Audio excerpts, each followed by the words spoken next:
Good morning, सुप्रभात, नमस्कार दोस्तों। एक बार फिर आपका अपना डॉक्टर आदि का शम्भू मानुस आपके लिए लेकर आया आपका मनपसंद program positive karma. Episode number है 1289।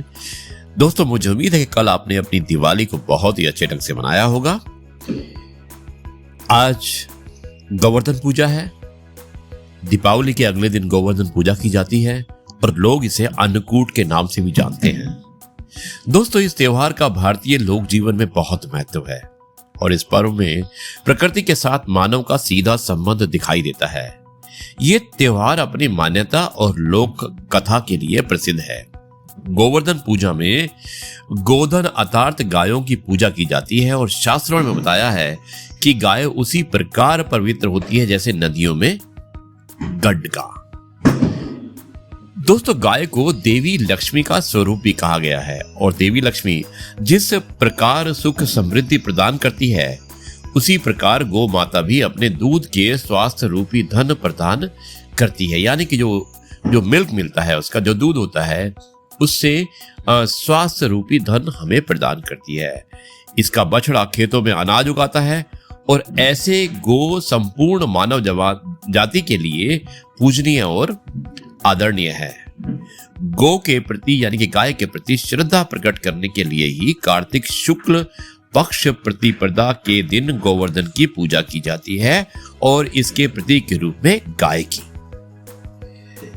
दोस्तों, आज डॉक्टर आदि विशेष को चालक हो जाए उसमें एक कहानी सुनाने वाला हूं। शीर्षक है बुढ़ापा, वरदान या अभिशाप। फैसला आपको करना है। इसे भेजने वाले हैं हमारे बहुत अच्छे मित्र हैं शंभू दयाल शर्मा जी। और ये उम्र दराज जो बुजुर्ग होते हैं उनकी व्यथा आसपास के माहौल को देखकर लिखने की कोशिश की है और महसूस किया है उन्होंने।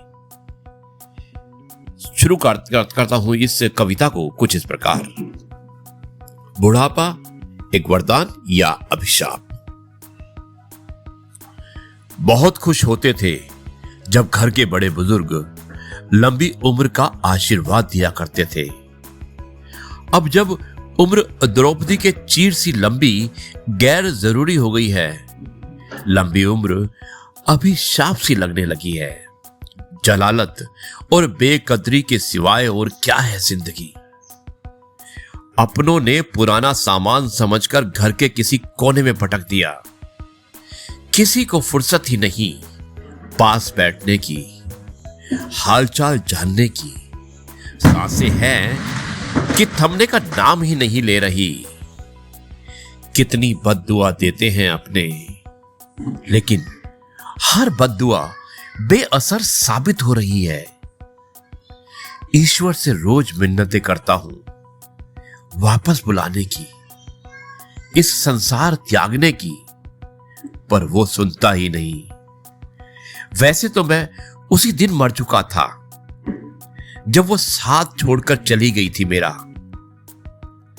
अच्छे हैं वो लोग, खुशकिस्मत हैं वो लोग जो समय पर इस संसार को अलविदा कह देते हैं, वरना तो बेकदरी के अलावा कुछ नहीं है जिंदगी।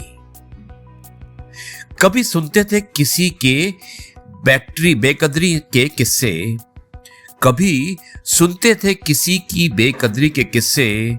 अब खुद के साथ ये बीत रही तो क्या समझे। घर वालों के ताने सुने कि अब इस संसार से जाते क्यों नहीं, कि आपकी लंबी उम्र का पट्टा लिखा कर आए हो। क्या काम बचा है अब आपका। मन भरा नहीं क्या अभी तक। सुनते सुनते मन खट्टा हो गया है। हां, जिस दिन पेंशन मिलती है, गिद्ध की तरह सबकी दृष्टि पेंशन लूटने पर होती है। मजाल है खाते में एक पैसा भी रह जाए। तुर्रा ये कि बच्चे पूरा ध्यान रखते हैं। ईश्वर अब और जीने की चाहत नहीं। मेरी नहीं तो अपनों की दुत्कार ही सुन ले और ले जाएं अपने दरबार में, ले जाएं अपने दरबार में। दोस्तों, ये थी एक बहुत ही अच्छा कथन था, शंभू दयाल शर्मा जी ने भेजा था।